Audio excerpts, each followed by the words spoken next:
Eu concordo com você, de fato, havia uma disparidade em termos de capacidade de comunicação. Evandro Leitão, além de ser bastante repetitivo, além de se confundir ali em algumas respostas e até mesmo durante as perguntas, né? Ele chegava em alguns momentos a gaguejar e concordo com você, é inadmissível que o presidente da principal casa legislativa do Ceará não tenha aí aprendido, né, a se comunicar melhor mas é complicado ainda, né? Não tenha se preparado ao longo aí dos últimos meses para momentos como esse.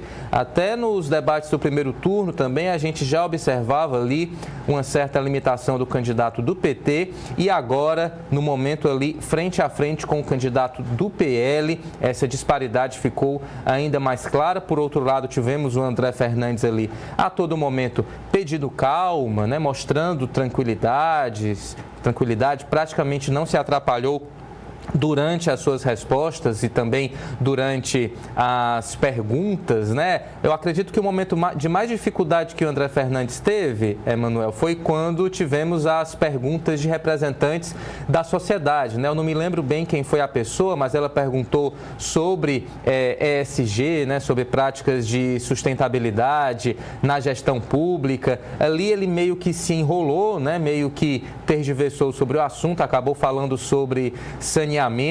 Acredito que se Evandro Leitão tivesse focado em questões aí mais ligadas à área da gestão pública, a áreas técnicas, talvez ele tivesse conseguido ali, de alguma forma, deixar André Fernandes mais desestabilizado. Mas quando ele aposta, de fato, nessas questões políticas e nessa polarização, explorando a relação do ex-presidente Jair Bolsonaro com André Fernandes, ele já está muito preparado. Eu acredito que ele fez um treinamento especialmente para conseguir responder à altura esse tipo de colocação, inclusive afirmando que a cada crítica de Evandro Leitão ele iria apresentar uma proposta e lembrando que as eleições presidenciais são apenas em 2026 e aí sim ele vai se posicionar entre Bolsonaro e algum candidato aí da esquerda. Eu queria que você falasse também desses pontos.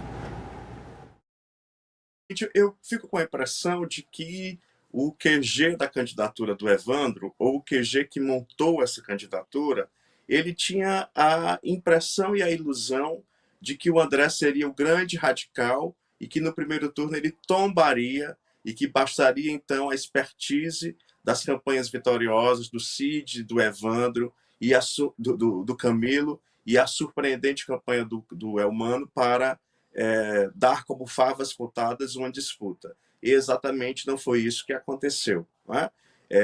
Pelo contrário, o André não se radicalizou, fez uma campanha passou por um treinamento muito bom. Eu acho que é digno de nota, inclusive, a gente registrar que o André demonstra uma inteligência emocional bastante acentuada, né?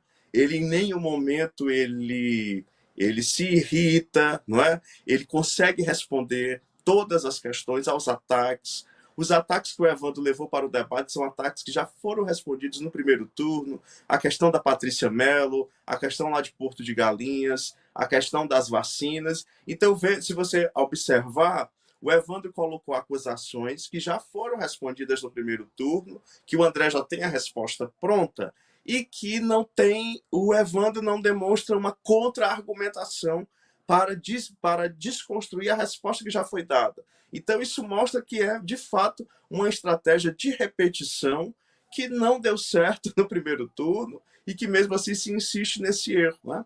E aí, como você bem lembrou, de fato, o André empurrou a nacionalização da disputa lá para o dia...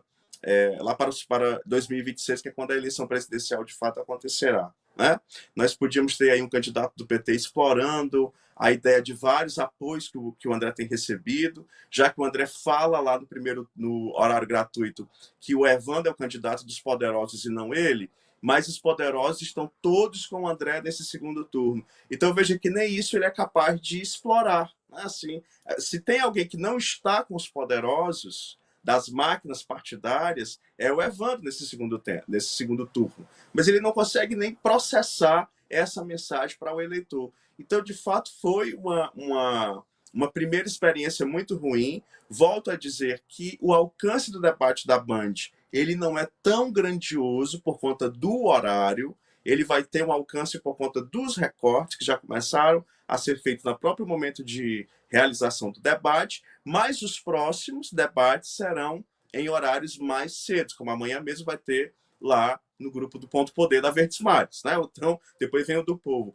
Então, são horários que, de fato, as pessoas estarão acompanhando. E fica, então, a preocupação desse desempenho do candidato do PT frente ao candidato do PL, que se mostra muito mais preparado, inclusive do ponto de vista emocional.